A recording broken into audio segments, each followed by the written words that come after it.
Welcome to my channel. Ayan, kahit nagkandaligaw-ligaw sa aking pinuntahan dito sa OWA, ay nakarating din kami dito sa Buendia lang po pala itong OWA na to.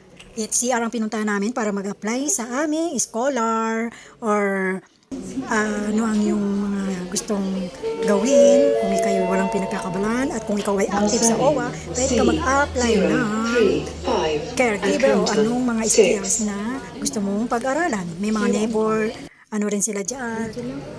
Maraming beneficiary na gusto mong makuha sa OWA dyan. O, yan yung office nila. So, hindi masyadong maraming tao, hindi busy. So, nag-apply ako dyan ng caregiver at binigyan nila ako ng address kung saan mag-aaral. At ito ang kanilang palibreng kape. Dyan sa second floor, may libreng kape. So, hindi pala sa second floor yan, ground. Sa first floor. Pag-akyat mo, kasi ang second floor nila yung sa, dun sa una namin pinuntahan. Bali, pagkatapos namin din mag-applyan, may pangkapi at biscuit dyan. Libre lang po yan. Ang tawag nila dyan, luggage. Luggage ba yan? Long. Para sa mga OFW, ayan. May libreng kape, barako, ayan. At siyempre, nag-selfie-selfie rin kami dyan ng tita ko. Dating OFW ang tita ko sa Taiwan, 5 years. So, hindi siya qualified sa i-apply niya sa life naman. 5 years.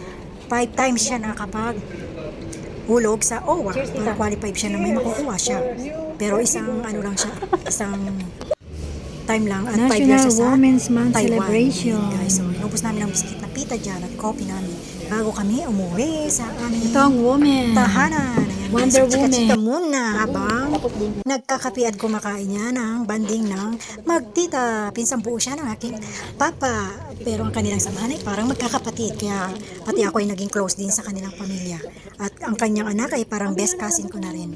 Ang second cousin ko. So ayan. So, tapos na kami duman kami sa SM. Ayan guys. So, bumili ako ng ano sa Watson at nag-order kami sa Jollibee ng time na yan. Siyempre tired quantity ako kasi sinamahan niya ako at pabalik na siya ng Australia. So banding namin moment yan. So ito, gusto ko magkaroon ng unit. Nag-iisip ako kung paano ko gagawin o kung makaka-apply ba ako sa Pag-ibig. Pinag-iisipan ko. Ito ang kanilang mga sa Urban, DRK. And guys, ang daming magaganda ito sa Ortigas ng lugar. So maraming mga housing or condo na ma-applyan. Ang problema kung wala kang budget, ayan, at magastos talaga pag nasa condo ka kasi marami kang babayaran dyan. Deca Gold, ayan. So ito, nung binigyan ko ng address na pupuntahan, hindi ko nabasa ang pangalan, kaya naman ligaw ako sa unang araw na pagpunta ko. At sa pangalawang araw, ayan, pinakain ako ng almusal ng asawa ko bago umalis. Sa pangalawang araw, hindi na ako naligaw. So, sanitize up na egg yan at bacon at ginawa kong sandwich. Ayan guys. Tapos, dahil may rally, ayan, yung aming sinasakyan na jeep, ay hinahampas ng mga nag-rally, mga realista, at nagalit sa driver dahil hindi raw makisama naman daw. So, ang mga nagra-rally pala na yun ay mga kolorom, walang ano, kaya ganun sila, gusto nila lahat madamay. Buti na lang may mga nagbabiyahe pa rin at mga mababait na driver. So, ayan, napuntahan ko na ang aking papasukan. Sunod siya out sa private mo. So, apply na Dito na ako, sabi ni Kuya niyo mo. nila ako.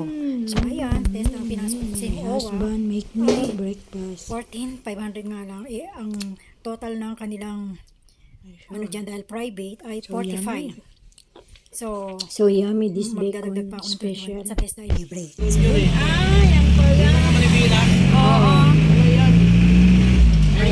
May hulihan. Kami lang tumatakbo sa kalsada at sila, tago sila. Kami mga LTO.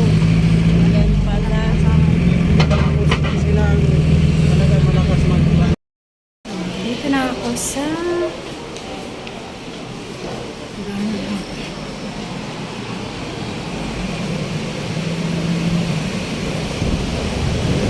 Universal College o Paranaque po ito. Yan yung nakalimutan kong basahin nung unang punta ko na naligaw ako. So yan guys, so good luck sa atin. Marami pong mga estudyante dyan at magagalang po sila, mga private po yan. Masarap kausap ang nag-assist po sa akin dyan na si Corazon. Mega love shoutout sa lahat. Good luck po sa ating mga nagbabalak na madagdagan ng skills at kaalaman. So, tiyaga lang po at sipag. Good luck. Thank you for watching.